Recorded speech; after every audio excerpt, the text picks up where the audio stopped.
Mas Adi, kekhawatirannya Pak SBY ya, bahwa jangan sampai ada matahari kembar itu kan disampaikan berulang kali ya. Dan ya kemudian muncul peristiwa ini, bahwa seolah ada matahari kembar. Ya kalau Pak SBY itu diposisikan sebagai pengamat pasti akan dituduh sebagai orang yang juga akan membentur-benturkan Solo dengan istana. Kan itu yang muncul narasi. Saya kira orang sekelas Pak SBY dan Pak Mardhani Alisera ini bukan kaleng-kaleng Rifana. Tahu betul bagaimana denyut nadi kekuasaan hari ini. Jadi itulah yang saya sebutkan, statement-statement elit itu terukur kok. Tidak mungkin lahir dalam ruang hampa. Serapi apapun statement-statement narasi yang muncul ini hanya sebatas silaturahmi, bulan Ramadan dan seterusnya. Tapi kan kita tidak bisa menghentikan perdebatan soal seakan-akan soal potensi adanya matahari kembar. Begini jalan ceritanya. Dulu banyak sekali orang tidak terima dan bahkan marah ketika Jokowi itu disebut sebagai petugas partai oleh PDIP. Sorry to say, yang mendukung dan yang tidak mendukung saat itu ke Pak Jokowi tidak setuju kalau Jokowi diidentifikasi, diintervensi dan diatur-atur bahkan oleh partainya sekalipun sejak bareng dari Solo, Jakarta. Per hari ini publik juga hanya ingin melihat Presiden Republik Indonesia namanya Prabowo Subianto tidak boleh ada orang partai politik kekuatan manapun yang mencoba untuk mengatur-atur dan mengintervensi itu. Itu suasana publik Rifana. Makanya saya gagal lah, kok istana diam saja. Yang ngomong bos-bos ini mestinya ditegur dong. Ini mendidih suasana hati rakyat ini. Itulah yang saya kira yang tidak mau di situ. Aktivis partai, petugas partai. Ternyata nggak terbukti kan. Betul. Apalagi Pak Prabowo. Kira-kira begitu. Komandan. Nah itulah yang sebenarnya dia pasti akan bertindak. Yang ingin dibersihkan.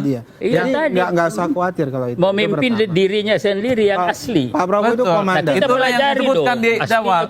Ini kan yang di luaran aja yang panas Rifana. Karena kesan itu cukup kuat. Makanya kalau ada menteri yang bilang bos-bos yang lain di luar presiden, wah ini offside ini. Mesti ditelepon satu persatu ini kan, minimal tidak diulang lagi. Nah itu yang pertama. Itu yang pertama.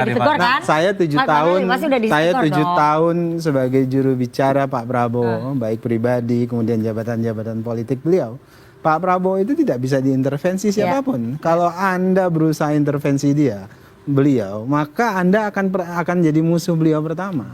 Jadi saya mau sampaikan kepada publik, kalau kemudian terus dikembangkan Pak Prabowo ini diintervensi, ada matahari kembar, saya yakinkan itu nggak akan terjadi. Kalaupun ada upaya misalnya narasi ada matahari kembar yang terus dikembangkan, mungkin adalah upaya supaya Pak Prabowo kesel begitu. Dan saya yakinkan Pak Prabowo tidak akan terpengaruh dengan tapi menteri-menteri itu udah ditegur belum? Loh, kalau terkait dengan menteri-menteri itu yang tegur, tentu Pak Prabowo yang paling tahu. Saya nggak punya kapasitas untuk itu. Tapi yang jelas begini, menteri dan para menteri juga paham bahwasannya, misalnya dalam kasus Pak Treng, memang gaya Pak Treng itu begitu kan. Artinya tidak ada maksud kemudian menempatkan beliau punya dua bos. Tapi memang gaya komunikasi beliau yang memang terbiasa dengan bercanda begitu, itu kemudian muncul sebagai bentuk penghormatan. Jadi kemudian ya itulah yang kemudian dimanfaatkan oleh mereka yang tidak suka sebagai batu untuk melempari para menteri yang ngomong tidak tepat tadi. Nah, dikit-dikit ini. Jadi saya katakan gini. Jadi memang yang kita pahami ya, saya ada 2 tahun saya di situ di Koalisi Merah Putih dulu, bahwa itu tidak intervensi, tidak berarti anti kritik. Tetapi Pak Prabowo adalah sangat terbuka untuk menerima masukan-masukan. Yang penting rasional, objektif, dan faktual. Dan oleh karena itu kita lihat sekarang langkahnya kan. Langkah yang dilakukan oleh Pak Dasko itu untuk melakukan komunikasi politik atau komunikasi apapun namanya dengan kelompok-kelompok kritis. Sebutlah misalkan Rocky Gerung dan kemudian ini kan tidak mungkin ini dilakukan tanpa perintah atau minimal ada sinyal dari Pak Prabowo gitu loh. Jadi artinya semua gitu loh. Mas Adi mau menambahkan sedikit? Ya saya kira kalau kita mau jujur ya, semua menteri. Kita jujur kok Mas Adi, jangan kalau kita mau jujur, kita jujur. Saya ingin mempertegal bahwa semua orang yang di sini itu jujur. Ya jujur. Bahwa saya kira semua menteri dan wakil menteri itu punya bos, Rifana. Menteri-menteri dari partai saya kira, ketua umum partainya itu adalah bos mereka. Betul. Tapi secara explicitly mereka tidak pernah mengatakan, sejak dia menteri, wakil menteri, tidak pernah secara terbuka ini adalah bos saya. Ini tentu untuk menjaga suasana kebatinan publik. Bahwa kesan-kesan yang dimunculkan itu hati-hati. Apalagi beberapa waktu yang lalu Pak Prabowo itu kan reminder, ini kan soal komunikasi kepada publik. Ini mungkin bahasa informal, bahasa persahabatan, bahasa penghormatan, ada orang tua, ada orang spesial yang telah membuat dirinya untuk menjadi orang penting saat ini. Tapi kalau menjabat publik, Rifana, omongan, statement-statement politiknya itu pasti menjadi barang publik. Jadi orang seperti Bang Dhanil mau sedang olahraga, mau sedang bicara, pasti akan menjadi pergunjingan. Disitulah yang saya sebutkan, hati-hati. Wajar kalau kemudian Pak Prabowo menunjuk jubir yang baru karena PCO mengkhawatirkan.